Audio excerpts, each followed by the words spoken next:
Words have power. What does that mean to you? Words have power. So one of the things that helped me through this phase was after, the darkness of the divorce and going through the recovery and counseling and life coach and embracing vulnerability as a strength. One of the things I picked up was something called positive affirmations. And every time I say those words, the thought of Stuart Smalley from Saturday Night Live, I'm good enough, I'm smart enough, and gosh darn it, people like me, something like that, right? Like super cheesy.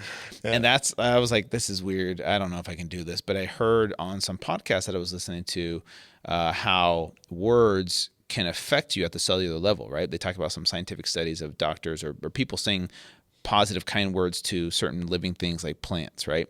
And then another plant, they'll say negative things too, and you'll see a difference in those two living things and how words affect them. Well, if that can happen to another living thing, imagine what it does to us. And so if we have the negative self-talk our whole life, and then all of a sudden you say something positive to yourself. I remember the first time I looked in the mirror and did this, I was crying. I was crying. And when I looked in the mirror and I looked at myself and I said, I love you, even though all the stuff that I've been through, it was really powerful for me. It really was. And so I started doing it on a regular basis, consistently, and I started to believe it. And I remember you talking about this in your book where, you were jumping in the corner saying, I like myself, because you have to balance out all that negative self-talk that you've had your entire life. And now saying it's weird, but so much negative self-talk, balance it out a little bit just by doing something small and simple like positive affirmations. So words do have meaning and they do make a difference. Even if you don't believe it at first, just do it and stick with it and stay consistent with it. And eventually you'll start to believe those words that you're saying.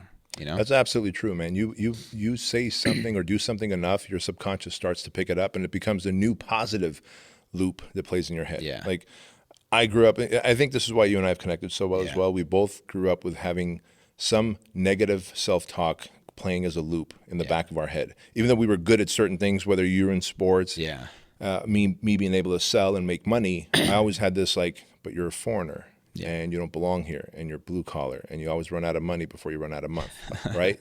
Therefore, go out and sell. Good luck. You can't have that negative self-talk and then go get him, Tiger, right? So when I heard from Brian Tracy in one of his audio programs, listen, the best thing you can do is positive affirmations before going and talking to someone about selling them anything. Yeah. And he talked about how he stood in the corner of his office and just stood there. I was like, well, you know what? If he stood there and said, I like myself, and it worked, I'm going to jump. And I just started jumping in the corner, I like myself, I like myself, I like myself. And the first dozen times, I don't even think those words settled in.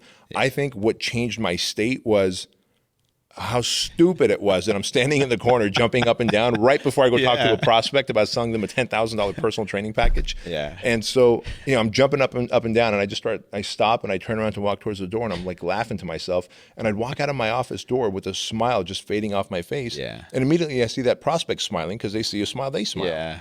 And I realized, holy shit, this is working. After a dozen or so times, it actually started to sink in and the negative self-talk started to be like, I'm a badass. I really like myself,